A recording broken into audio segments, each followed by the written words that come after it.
Hello everyone, this is part 8 of wschat. This is going to be 1.23 snapshot 1, I guess, for wschat. There was a few updates that was missing and I've decided to add them in. So I'm going to quickly talk through them. I'm going to be try and be as quick as possible with this. First of all, the button itself that the customer chat button that I've described yesterday and today, or in that last video. The actual method behind it, it calls a page, and the page does a Ajax get to a URL of load chat and post the user action and root name.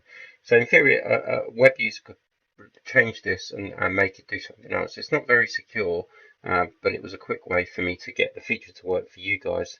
I mean, what I thought was people could be loading their own Ajax pages, and the method that I had in mind might not work well for them. So to do it yourself, you'll need to have a look at this test site with a page that I've created called live chat. And in the live chat, this button doesn't do that. It's just a submit to back it to itself and says chat. And what that does is it then calls customer chat and passes the username. So the actual process of the root name, controllers, and even the username is not under the control of the web user, is under the control of your GSP, and this could be your session.user, and there's no way someone could change that, any of that information at this point. And when it gets posted, it will open up and it will be my user as we've defined here, but it will have called everything correctly. As I say, I've not enabled the plugin to use this method for you, because it's for you if you decide to, rather than using the standard button which does sort of this, to do this in your site, and you could just call this taglet rather than the default customer chat button, which is what I described yesterday. Now, quickly moving away from this, if we go back to chat itself, I want to show you a few new things. We have got, as part of the snapshot, artificial intelligence. We have got logs, viewable logs, and a place to view users that go through to your customer chat. And I'm probably going to change this customer chat and give you the feature to update that title to be what you want it to be. So it's asking for a name, email. Yeah, I've been through this quite a few times. It's irritating. The thing itself, the artificial intelligence, in my test site, I have got, got a few words that I've added to Chat AI. Chat AI is a class that exists in the plugin now as any domain class, and it's got a description here of how to use it and what it does.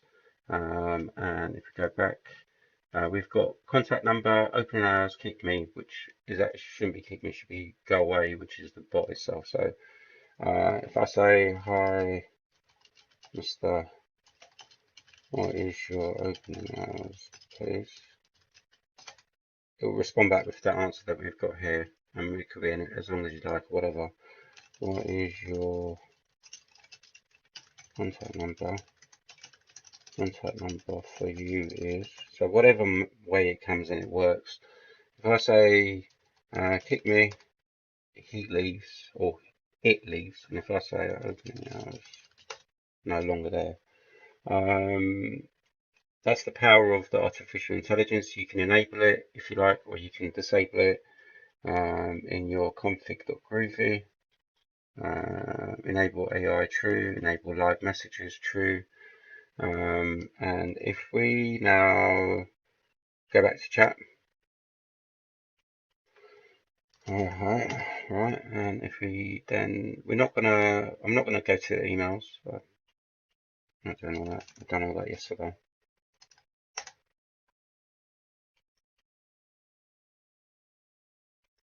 Log in as admin. I'm probably going to have a look at this one bug, which is this room, this admin options doesn't appear for the very first time that the admin user logs in. So if we create a room,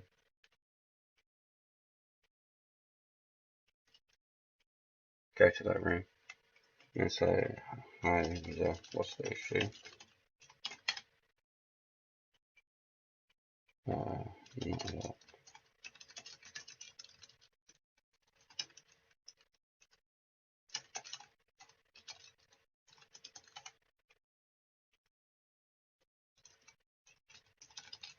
So what you've got now is some stuff going on now. If we go to the admin menu, we've got this new option called View Live Chat Requests.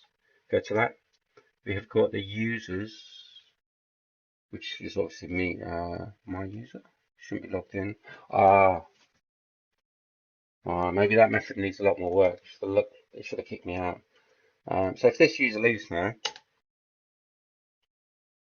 and if we go back to here, they're gone now. But if we go to view logs, we've got what the user said, and then we've got the agent, which is the user at your end, and what they said back. The other feature that was added was, it's not great at the moment, and yeah, to be honest, if someone says something, I'll look into it. If no one says nothing, I'm not going to look into it. If we go to view users, and this is now the users of the chat. If we do view logs, and that's right. Yeah, so I can see it needs more work. But yeah, as you can see, it's not great because it's everything that the user's done, leaving rooms, going into rooms, and whatever. Yeah, so that wraps it up. I hope you enjoy, and if there's any questions or issues, let me know through the plugin itself. Log of all. Thank you. Bye bye.